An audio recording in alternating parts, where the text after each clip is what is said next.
Good morning, everyone. Welcome to this episode of Beyond Max Q. I'm Mollie Jahner, your host. I have the privilege of having the CEO and co-founder of Plataforma, Gary Carey, here today to speak with us about all the things. I mean, he has quite the career, and but the most important thing is what he's building now, and it's such a cool thing that he's doing. And I want to give him space to talk about it and have all the founders in our community rally behind what you're building because I think it's one of the most important things we can do is help one another out. So, with that, Gary, please tell us a little bit about yourself. Thank you very much, Molly. Good morning, and thank you for having me. It's a pleasure to be here and speak a little bit about what we're building. Um, Essentially, what we're building is a platform to connect technologists around the world, specifically in Latin America, to opportunities with U.S. companies. But at the same time, we have this model of giving back. So we really believe in driving profit and purpose, and so we operate a hybrid business model where the company that we have does essentially what I just explained, and then we also have a nonprofit organization that goes into some of the most poverty-stricken areas of Latin America, and we set up IT training centers, and we help people build and launch careers in technology with the mission focus of breaking generational cycles of poverty, but at the same time being able to serve the needs of the market, because as we all know, the world is becoming more technology driven, and every company is becoming a technology company, whether they want to or not, which sort of exacerbates the existing demand for technologists. And we believe that really that talent is universal, but opportunity is not. And what a sort of unique moment in human history that we have through remote work, through all of the advantages that we have because of advancements in technology to bring more people into the fold who have sort of historically been marginalized. And so, um, everybody loves a good story. We love to see the impact that's happening. And so we believe that we're able to do two things, help our companies with their needs, but at the same time, give back to society and help people lift themselves out of poverty. Yes. Well, and you have such a story. Would you mind talking a little bit about how this all came to be? Sure, sure. Yeah. So I'm from Seattle, Washington. I was born in California, but raised most of my life in Seattle. And I was raised just north of Seattle, about 30 minutes, and spent a lot of time on an American Indian reservation there named Tulalip, but also around cultures that weren't necessarily my own. I'm not native myself. I have family who have married into the tribe. I grew up around a lot of Mexican Americans. The state of Washington is heavy agricultural based. And so I was very comfortable always with cultures that weren't my own. Started speaking Spanish when I was young and always had this pull towards Latin America. Went to university in Seattle, and then very quickly after that moved to Latin America. So I lived in Mexico, lived in Colombia, lived in Brazil, um, working and living there. And at the time, early 20s, always living with families, getting involved in different social projects. Um, and came a time in my life where I was, kind of, how do I turn this into a career? How do I turn all of this passion that I have for giving back and helping people and also being in Latin America? Because part of that time was living in what are called favelas in Brazil. I spent almost a year and a half living in a favela in Brazil, the largest one in the region. And it was a truly eye-opening experience, as you can imagine. But what you see there was very much a testament to what I said earlier, that talent is universal, opportunity is not. I mean, you walk into a slum like this and it's 150, 200,000 people, one of over 2,000 just in the city of Rio de Janeiro alone. Right. And then you zoom out a little bit more, and one fourth of the population in Latin America lives in these types of communities, right? Mhm. Um, but I remember going in there the first time and really being kind of in awe of what was able to have been built in the absence of any sort of support or any sort of investment, really. So there's a myriad of problems, but things work. And it's a functioning, living, breathing organism. And so I just remember marveling at six-story buildings, knowing that there was no real, certified architects or engineers in the building of that, but it happened, right? Um, and so just kind of marveling at the human ingenuity and, Yeah. the old adage that necessity is necessity is the mother of innovation, right? Right. So I needed to turn this into a career and figure out how to leverage the sort of gifts I was born with as a person coming from Seattle, an educated person, and so I got into what's called impact investing because at that time my mindset was around how can I leverage this, and this education, these abilities to be able to unlock commercial capital in the United States and then invest in communities and in people who were starting or building businesses. And so I went to graduate school at UC Berkeley and started working for a firm called MCE Social Capital based in San Francisco. Wonderful organization, uses a super innovative model, which is essentially a guarantor-based model. They take loan guarantees, and in their sort of aggregate, they take those loan guarantees to commercial banks, and they say, hey, we've got X million here in loan guarantees. And then the commercial bank will then lend the organization that money, and then that money gets deployed down to the field to organizations that are working with low-income women entrepreneurs. So we're huge believers in entrepreneurship and sort of market-based solutions to poverty. And so this was a really cool and eye-opening experience because as a portfolio analyst for that company, I got to do full cycle investment due diligence, be in the field quite a bit, see lots of different business models. And after years of doing that, I got recruited by a company to lead international operations for it was a sort of a startup at that time that was developing the first 3D printer for housing, Mm. also a mission-driven organization. So we would bring that printer down to Latin America and places that had suffered natural disasters and build entire neighborhoods in a matter of months. Amazing. So printing homes and in days. And this was the first opportunity that I got to really experience the intersect of technology and social impact.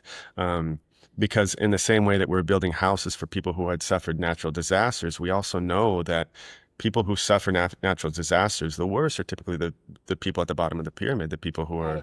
who don't have the resources. And so technology is not much different, right? Technology typically starts at the top of the pyramid and then works its way down. So really bringing advancements in technology and new innovation to the bottom of the pyramid first was an exceptional experience. But in order to build this printer, in order to build this company, we had to hire software engineers. We had to hire developers. And as a startup organization in Silicon Valley, it was very difficult to find affordable workforce, right? Software Yes. developers are expensive because of the exacerbated demand that I mentioned before. So, we were kind of tasked with, hey, look down in the south of the United States, look around Atlanta, look around Florida, look down in Texas to help build our software engineering teams in places where the workforce is a little bit cheaper. Um, and reviewing JDs, reviewing job descriptions of what we needed these people to do, it was very clear that there was a tendency in the market that things were going to move towards more remote work because we needed to find talent at an affordable price. Um, and so looking at the requirements, it was, these people need to know this stack, these languages. Graduate university is optional, and they're going to be working 100% remote. And that was sort of the light bulb, the aha moment, because I said, wow, this is really the direction of the market. And then, as we all know, the pandemic really accelerated the remote Right. work thing. So that was when I kind of reflected back on my experiences in living in Latin America and being in slums and places that, again, you would find an abundance of talent, of potential, but you wouldn't find much opportunity. And Right. so it's almost the inverse where I was in that situation where you would have, a ton of opportunity, but just a scarcity of qualified talent. And so I started to think deeper about how do we bridge that gap between talent and opportunity, and how do we start to leverage technology to do that? Um, and that's when I filled a backpack full of laptops and went back down to the favela, to the slum that I had lived in, and we Probably started the wasn't first. fun going through TSA. You take all of them out, put them in No, different there's just sections. there's a story about that too. I was able to get through TSA okay, and Good. but as we all know, you got to take each one of those computers out. So I had 14 or 15 bins I can coming only through imagine the that was X-ray. exhausting. But I remember a TSA agent asking me, why do you have all these computers? And I explained in the 30 seconds or 45 seconds I had to get everything packed Right. up what I was doing. And oh my God, that's so awesome. Good luck to you. I hope to see you in the futures. Very cool. But anyway, we got back down to the favela there and started the first IT training center within an NGO that I had previously worked in. And Hmm. and knew right away that we needed to start with young adults because um, we needed to show the impact and that this was possible essentially right away. Right. We started training people right away, programming logic, C sharp, HTML, just basic stuff. Um, and what we found is that people gravitated to this because they saw the opportunity, but they also, we would find, geniuses, people who were very, very, very smart. And I remember one kid who was traveling from another favela because he had heard about the opportunity. And he would travel sometimes hour and a half, 2 hours by bus to get there. And he had been studying programming already, didn't have a whole lot of direction. Spoke English fluently too, and I was really sort of kind of taken aback by how well he spoke English. I assumed that he had lived abroad, but it didn't make sense because he's from a favela and I didn't have a whole lot of resources. And so I would ask him. I said, "Hey, how did you learn English so well?" "I taught myself on Duolingo. I taught myself on through YouTube. I taught Wow. myself through movies." And then when I would see his programming skills, it was also very advanced for not having a whole lot of instruction or direction. And so I said, "Hey, why don't you be our sort of first instructor here? Our first, we call them Jedis now, which are Mhm. student facilitators." I see. Um, and he started teaching other people. And I'm happy to say now that he's a partner at a very big bank here in Brazil, and doing really well and That's helping his family. fantastic.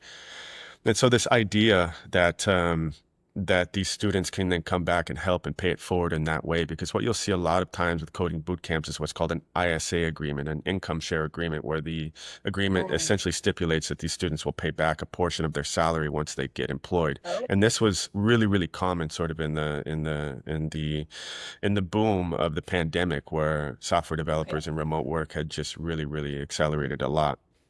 Um, but we never wanted to follow that model, right?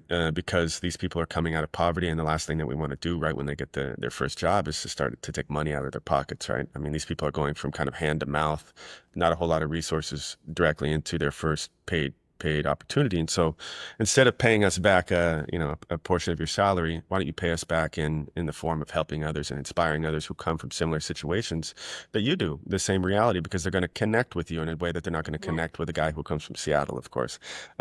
So this sort Yes. of Jedi model, this growing network of mentors and facilitators, I think is something really special that we have in Plataforma on the academy side.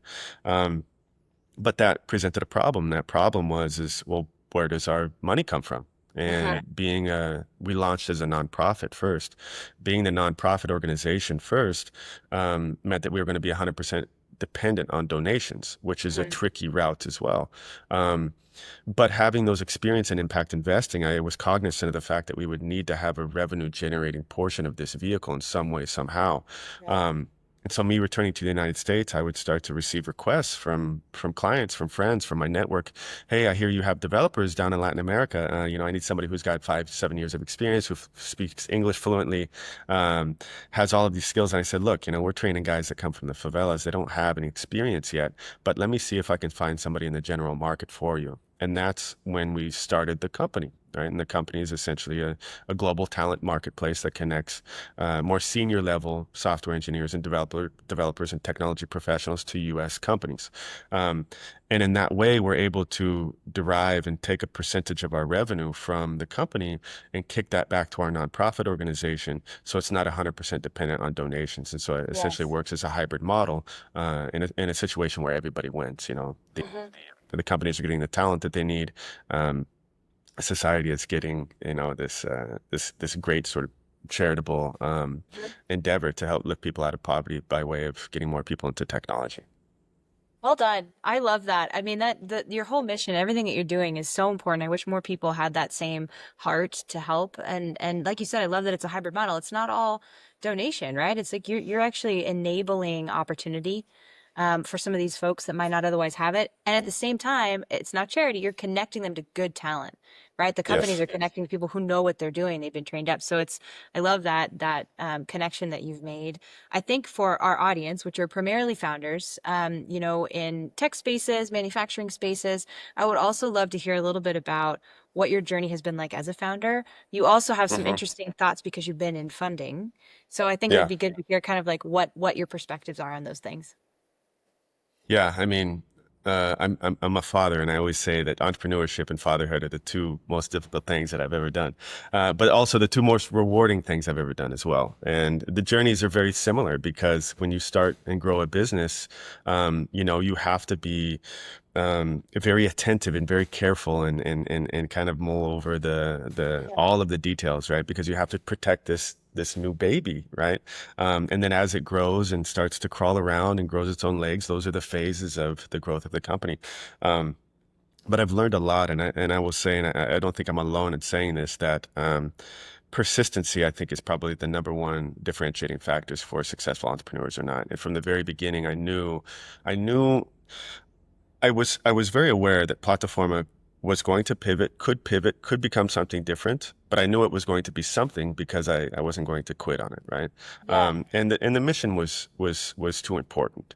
And so I think starting off, um, it's really important for entrepreneurs and founders to have clarity on the why they're doing what they're doing, right? Because that is sort of the combustion in the engine that will take you through the inevitable valleys and peaks, Right. and some of them will be very, very, very low.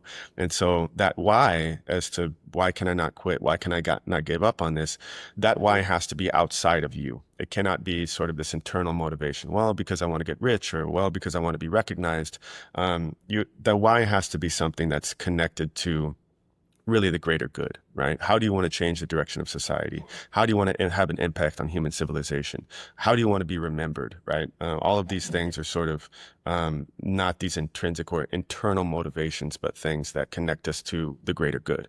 So Mhm. that's sort of the first thing, right? Is be very clear and cognizant of your why, and then patience, that persistence thing. I use the philosophy of the bamboo a lot, right? Chinese bamboo is the fastest growing plant on the planet. And once it gets going, it grows about a meter a day. And I have to always repeat that. People, no, no, no. Hold on, a Yeah. meter a day? Yeah, it's incredible. 2.5 feet or so a day, and it grows up to 100 feet or so. But the interesting thing about the Chinese bamboo is that it takes about 5 years to really get going, to really start growing. So it sort of germinates, it sprouts, and then it sits there for 5 years and seemingly does nothing while requiring fertile soil, while requiring water, sunshine, No everything else. But pandas. No, no no, pandas nobody. yet.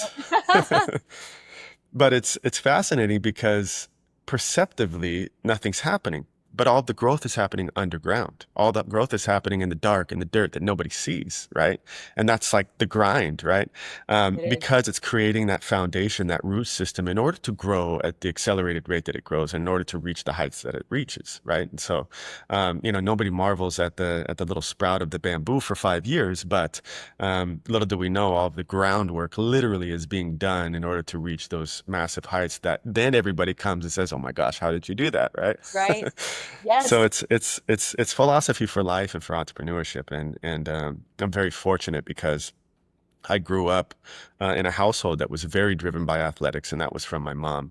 My mother did not have a whole lot of opportunity growing up. I'm the first one in my family to have gone to college, but she found her outlet in sports. So she's a three-time artistic figure skating world champion, um, What? That's which amazing. is You didn't tell me that at the another thing. beginning. You would have started with that. That's amazing. That's another thing that I have to repeat because people go, wait, what? A what? That's Three-time world champion in incredible. what?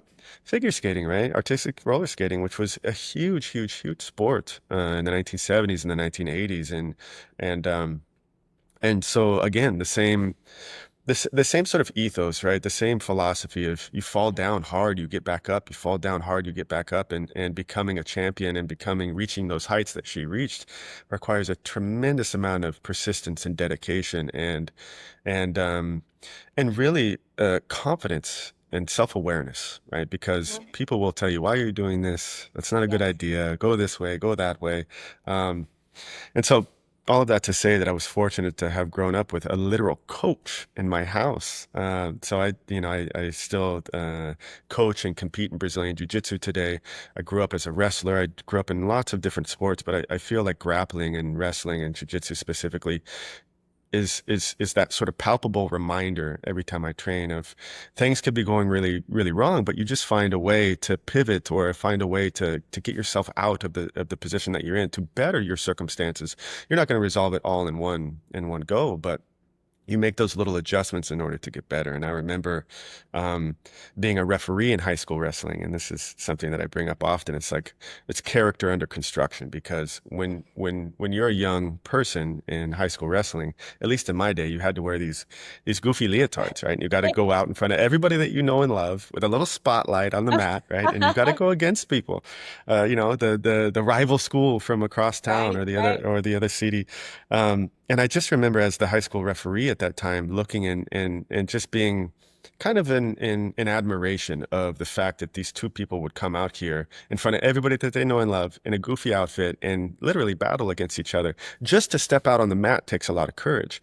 And then in Yes. wrestling, you either win by point systems or by a pin, which is both shoulders to the mat. And in that circumstance, the referee needs to go down to the mat and check for that space between the mat and the shoulder. And if there's a closure of both shoulders, right, both shoulder blades for 2 seconds, we call the pin. The match is over. Which, if you get thrown to your back at the beginning of the round, you got 2 minutes to fight down there, right? Yeah. And I remember being there and seeing that space between the mat and the shoulder, and sort of recognizing that wow, this is very much this is similar to life because life will throw Mhm. you to your back, life will try to pin you, and in those situations, what are you going to do? Because for me as the referee, I would see when that space would close, and it was very evident that people didn't want to go anymore. They quit. They're done. Okay, match is over, no problem. But conversely, you would see when people, like a fish out of water, they fight, fight, fight, fight, fight, fight, and even if it closed for a second, if it came back up, I'd give them the benefit of the doubt because you're fighting, you're preparing your character for the inevitable pitfalls and challenges of life. And if you embark on this journey of entrepreneurship, you have to have that resiliency and that grit in order to make it through. Because, like I said, there will be some very, very deep valleys. But those who persist and continue reap the rewards of that. Well said. I love that. I mean, that's tremendous right there. And I mean, you've talked about failures, you've talked about successes. I know we're short on time because we always keep these short, but I would love to touch on your time on the investment side of the house. Hmm. So, your time there, and I think it would be really valuable for you to kind of talk about, okay, you've been on both sides of the fence, investor Hmm. and founder. Okay, from an investor's perspective, what are you looking at when you're looking at companies to potentially invest in or projects or things that you think are worth putting dollars towards? No, thank you for asking the question because it's a great segue, right? I think from an investor standpoint, you have to always look at the team, right? The founding team. And knowing that 99% of businesses do pivot, do end up becoming something that they didn't initially intend to become.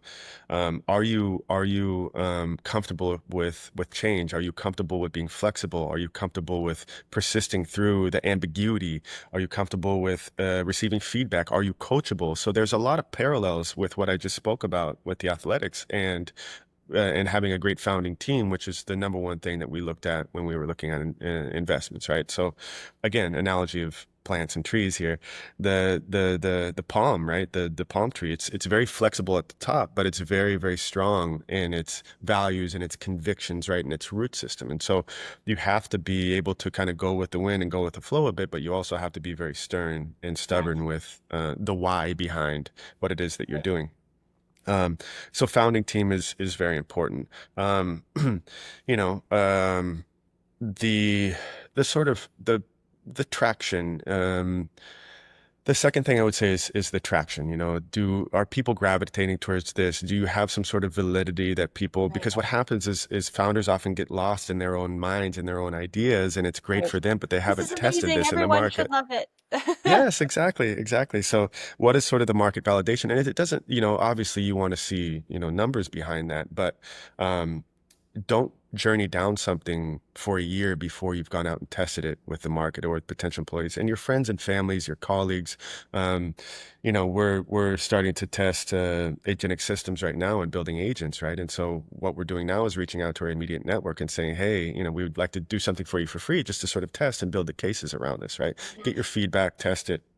Um, so make sure that you're speaking to your customers and to your clients before you go out and build anything. Mhm. And the Lean Startup, Eric Ries's book, that's it's a great manual for Yes. startups.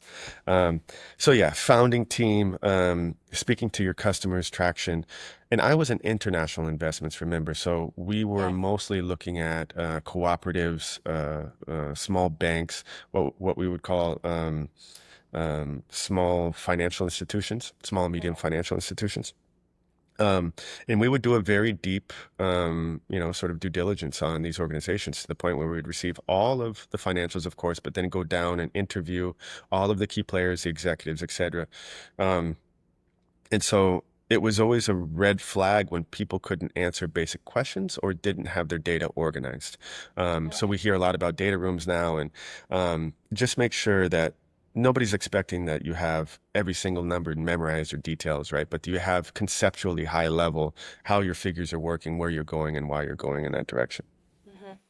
Yeah, no, well said. I love that. I love the traction piece. I think from a sales and marketing perspective, which is most of my career, if you're not talking to people about it, if you're not reading the room and like how are people reacting to your pitch, Right. even talking about it, people are leaning forward, getting excited, okay, maybe I'm on the right track. That's great. Like let's push in on different ways and you're going to test, I feel like, and find like you said, that ability to pivot and be flexible based on what the market actually needs versus Hmm. what you think it needs. So I Exactly.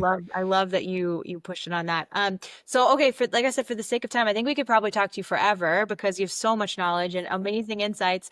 I will make sure I link everything in the video description. If you want to reach out to Gary and learn more about what's going on at Plataforma, please do that. Please go help and support it. If you feel like you want to help donate or you have a project coming up or hey, I can maybe be a tutor or a helper or a mentor or advisor, like just reach out because I think what you're Yeah. doing is tremendous and I want to support that. I want our community to support that.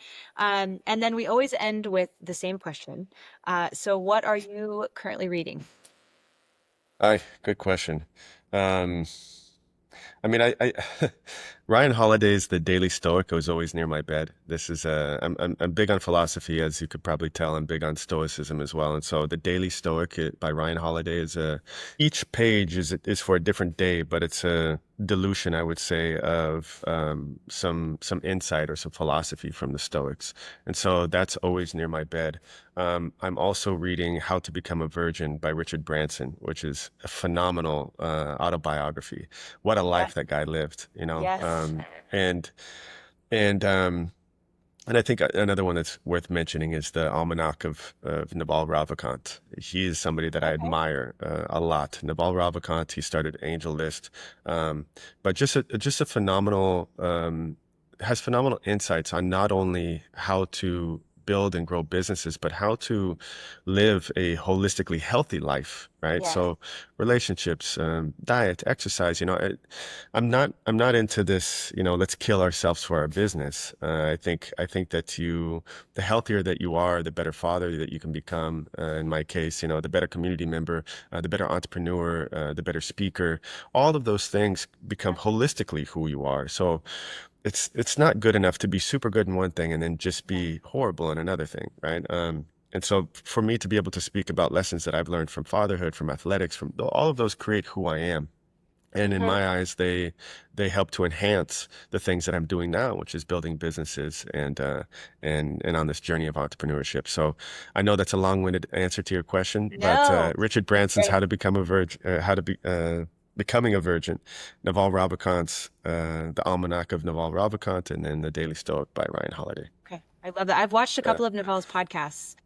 awesome. Tremendous speaker, but I'll have to look at the book. I have not had time to read that. Like you, you're a father, I'm a mother, and when you have little kids, your options are limited in what you're usually reading. It's like bedtime, and Sure it's like thing. Little Blue Truck for the seventh time. So that's where we Right. are. But I appreciate you very much for your time. Thank you so much. I know our community is going to love this one.